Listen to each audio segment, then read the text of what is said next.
আসসালামু আলাইকুম প্রিয় শিক্ষার্থী।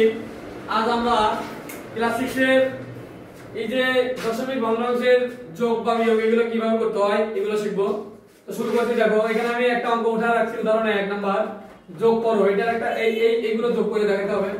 আমরা শুরু করছি সমাধান। এটা আমরা কি করতে পারি দেখো, এটা আমরা প্রথমে আমরা জানি যোগ অঙ্কের খারাপভাবে করা যায়, আবার পাতালে এভাবে করা যায়। খারাপভাবে করে আমরা দেখো এটা বোঝার সুবিধা হবে। হ্যাঁ, আমরা খারাপভাবে উঠায় নেই। দেখো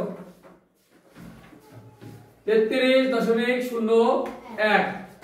এবার নিচে আছে কি দেখো 3.7। তারপর আছে কি দশমিকটা আগে দিলাম এখানে, তারপর 14 উঠাইলাম। এবার আছে কি 85।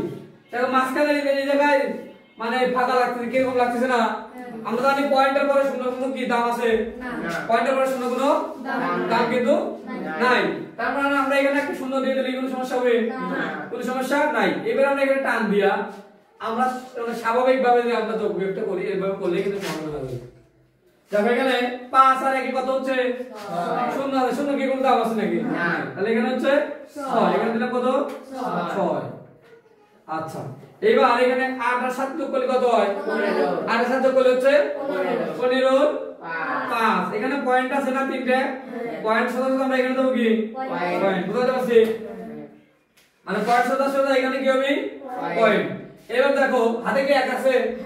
15 5 লিখ, সাথে কত থাকে? 1। এই 1 আর 4 কত হচ্ছে? 5। আর 5 3 3 কত হয়? 6। 5 আর 6 যোগ করলে কত হচ্ছে? 11। 11 1 হাতে আমার 1।